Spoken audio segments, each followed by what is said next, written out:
Good evening and thanks for joining us. I'm Mitchell Ringos. Federal Conservative leader Pierre was in Thunder Bay last night, again criticizing the Liberals' carbon tax and handling of the opioid crisis. It happened in front of Liberal MP Patty Hajdu's office, who was quick to demand her government's stance on these issues. Vasilios Bellos was at one of the leader's stops and has more. It's another push from the official federal opposition leader to turn Thunder Bay's historically liberal ridings blue. We're going to vote for common sense conservatives who will axe the tax. Federal Conservative leader Pierre made the trip to Thunder Bay on Friday, once again promising to eliminate the carbon tax implemented by the Liberal government. That was done out front of the constituency office of Liberal MP Patty Hajdu, across the street from a new Conservative Party sign. Either it will be Pierre Poilievre and the common sense conservatives who will axe the tax, or Justin Trudeau, Patty Hajdu, and Podlowski who will hike the tax on your heat, your gas, and your groceries. Well, the billboard is patently dishonest. Speaking the day of Poilievre's visit, Hajdu stood by her party's commitment to the carbon tax, believing it to be a crucial part of supporting generations to come. Research came out that 2023 is the hottest year in the record of keeping these kinds of statistics, and the leader of the opposition hasn't presented solutions on what he would do to help protect the climate and help Canadians adjust to a changing climate. The opioid crisis challenging the nation, especially northwestern Ontario, was another topic discussed during Poilievre's visit. Hajdu was strongly in favor of her government's push for what they call safe supply of opioids and harm reduction, though the Conservative leader called these policies dangerous. Making sure that people stay alive while they're using substances. It's a treatment modality. In fact, again, recently released research that demonstrates that the large majority of people who are prescribed safer supply actually do get better, and prevents overdoses. There has been a more than 100% increase in the annual overdose rate. And the worst overdose numbers are in British Columbia, where they have expanded this policy the most. So if it works, then why are so many people dying of it? Poilievre stressed the confidence Thunder Bay's ridings will elect a Conservative in the next election, something that hasn't happened in nearly 90 years. Vasilios Bellos, TBT News. Now that Thunder Bay finally has winter weather, residents can start enjoying the 4 designated sliding hills around the city, including the hill at Chapels Park, which was relocated last year. The popular hill was closed in January in preparation for the start of construction of the city's new indoor tennis facility. Due to the move, there wasn't much sledding going on at Chapels Park in 2023, but now that the new hill is open, city officials are expecting it to become a popular spot once again. Parks and Open Spaces manager Corey Halverson adds that the new location isn't very far from the old one. Still currently located on the Chapels Loop. It's not its original location. It was moved from its previous location to the south slightly. So if you go around the loop, you'll see the entrance to the sliding hill on the right-hand side. I'm just happy to see that we have our winter conditions that support the activities we've all been waiting for. After a long wait due to Thunder Bay's delayed winter weather, Gamondale Farm is once again offering sleigh rides around the property. Today was the first day, and kids in the Thunder Bay's Youth Move program were the first ones on the sleigh. Jessica Clement reports. It finally feels like winter at Gamondale Farm, as they're once again able to offer sleigh rides around the property.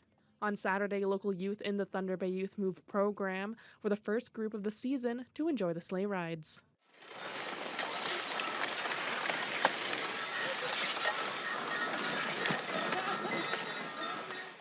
This is the first time the farm has started the sleigh rides in mid-January, with owner Sue Gammon stating they usually start before the holidays.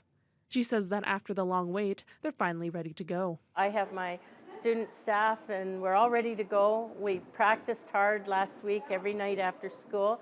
We got the horses out and we've been having lots of fun. Now the phone is ringing off the hook. People want to book birthday parties, and groups like church groups, or the cadets are going to bring 70 cadets out one evening. Gammond says the sleigh rides always put a smile on visitors' faces, and that was no different with the kids in the Youth Move program. They said the rides were a lot of fun, and despite the cold, they were happy to be outside. When me and my friend went on the back of the thing on a sleigh, so it was a lot of fun. It was exciting because I've experienced it before, and RJ hasn't, so I wanted it to be fun for both of us. Gammon says the sleigh rides and other activities taking place at Gammondale Farm wouldn't be possible without the help of staff. We spoke to student staff members and asked them what they enjoyed most about working at the farm and working with the horses. Oh, it's a great community of workers here, and we have so much fun. We're not really working. We're more coming here and we're having fun, and we're playing with the horses, and we're cleaning up the cabin. I work during Pumpkin Fest, and I'm not usually here during the winter time, so it's fun to learn how to put all the harnesses and stuff on the horses and how to hitch them up on the sleigh. Gammon says they'll keep the sleigh rides going until the snow is gone. More information about how to book a sleigh ride party can be found on their website. Jessica Clement, TBT News. After years of delays, the new multi-use pavilion in Wabigoon is built and it's mostly complete. The pavilion is being used this winter as a skating rink, although there is still some work that will need to be completed in the spring. The pandemic brought with it a labor shortage, supply chain issues, and inflation that caused construction delays and cost increases, with the project coming in at $1.2 million. Arlene Williams, a local services board member, hopes the pavilion will help get young people outside more. That our kids that are hooked on video games and telephones will come out and use it more. When they were flooding the rink, when they were putting up the rink, they had a lot of young youth come, that 13, 14-year-olds that are very excited to use the rink. They wanted to give them accountability, so that's why they had them help them build the rink, and they'll be shoveling it off. So it gives them ownership, and that's what we hope. In the warmer months, the plan is to use the pavilion for a host of activities, including farmers markets and roller skating. A hairstylist in Poilievre has created a calendar featuring the popular 1980s hairstyle, the mullet. The goal of the business in the front, party in the back calendar is to raise money for Arch Hospice. Mike McDonald has more.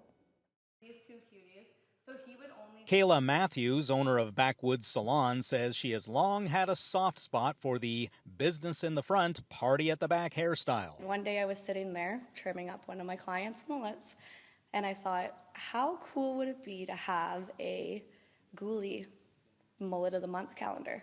When she decided to go ahead with the project, Matthews says it wasn't hard to find models. As soon as I put it out there, I had tons of people who wanted in. It was, I actually had to narrow it down because of the amount of people that reached out, which is amazing. It's easy to find mullets in Ghoulie.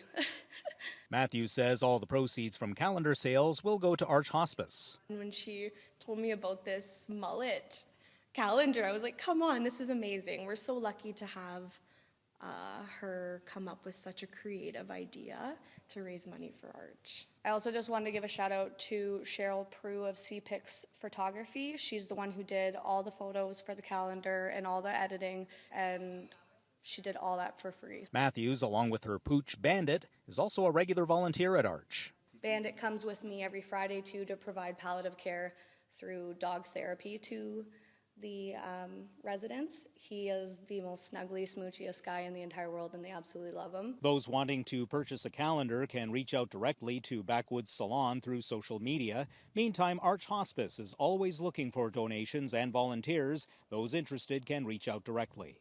Mike McDonald, CTV News, Sault Ste. Marie. Now that the snow is finally here to stay and even more snow is in the forecast, all types of skiers were excited to once again enjoy the sport they love. Lappy Nordic Ski Club was full with cross-country skiers and snowshoers this week as the recent snowfall let the club open 9 out of its 15 kilometers of trails. Owner Pierre says due to their caretaker shoveling and packing snow when they were in the early stages of winter, it has made the current trails perfect for skiing, and that late snow isn't unheard of for the club, but it's unusual for it to come this late in the season. At one point of time, we had our Boxing Day race on Surprise Lake ice because we didn't have snow. And another year, similarly, we had just like a 500-meter loop that we had shoveled. But this is, I think, extraordinary this year. More snow in the forecast. Pierre says they just need one more good snowfall so they can bring out their big machine for grooming. We're now joined by sports anchor Josh Morano. I got to say, The mullet story was awesome. Maybe we could rock some mullets in the future. I think that'd be pretty fun. I did used to have one. Oh, did you? Yep. And you know what? It's a very hockey player hairstyle. It is a very hockey player and hairstyle. Speaking of hockey players, the Thunderwolves back in action again yesterday, back in action again tonight. We'll have that story for you coming up after the break.